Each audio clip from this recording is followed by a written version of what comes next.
মাগুরার পারনান্দুয়ালী গ্রামের মেহেদী হাসান রাব্বি স্বপ্ন ছিল অনাগত সন্তানের জন্য বিনির্মাণ করবেন বৈষম্যহীন সমাজ। তাই তো বৈষম্যের বিরুদ্ধে ছিলেন সোচ্চার। বৈষম্য বিরোধী ছাত্র আন্দোলনে গিয়ে 4ই আগস্ট গুলিতে প্রাণ হারান রাব্বি। পরিবারের একমাত্র উপার্জনক্ষম ব্যক্তিকে হারিয়ে এখন দিশেহারা পরিবারটি। নিহতদের তালিকা ধরে সহায়তার আশ্বাস দিয়েছে প্রশাসন।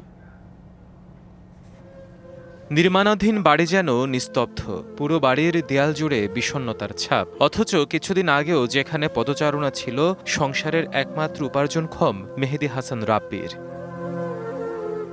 গেল 4ই আগস্ট মাগুরা শহরের পারনান্দুয়ালী গ্রামের নতুন ব্রিজ এলাকায় বৈষম্য বিরোধী ছাত্র আন্দোলনে গুলিবিদ্ধ হয়ে নিহত হন রাব্বি। এরপরই পরিবারে নেমে আসে অনিশ্চয়তার ছায়া। সন্তানহারা মায়ের মুখে এখন শুধুই বিলাপ। আমাকে সব দেখা ছিল, ডাক্তার বইটা লাগবে, সব কাপড় লাগবে, চালাতো।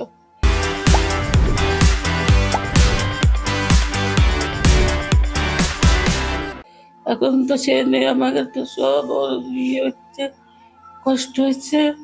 অনাগতের জন্য অপেক্ষার মধ্যে স্বামী হারানোর ক্ষত, চোখের জলেই যেন এসব চাপা কষ্টের প্রকাশ রোশনি খাতুনের। শুধু হাজবেন্ডের শূন্যতায় কাদাই, কিভাবে চলবো তাও জানি না। আর বুকের সাথে সরকারকে আমার পাশে থাকার অনুরোধ জানাচ্ছি, আর আমার বরের হত্যা মামলার বিচার দ্রুত করার জন্য আহ্বান জানাচ্ছি।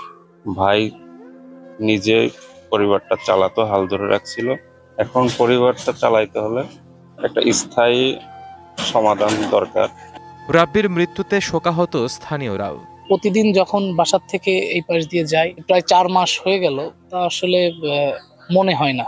তিনি মারা যাওয়াতে তার পরিবারটা আর্থিকভাবে অসচ্ছলতার সম্মুখীন হয়েছে।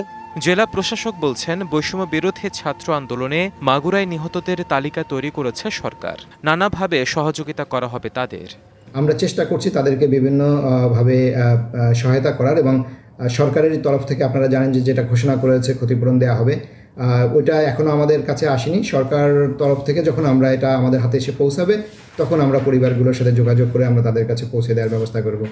রাব্বির স্মরণে গুলিবিদ্ধের স্থান পারনান্দুয়ালী গ্রামের নতুন ব্রিজকে মেহেদী হাসান রাব্বি সেতু নামকরণের দাবি স্থানীয়দের। DBC news desk.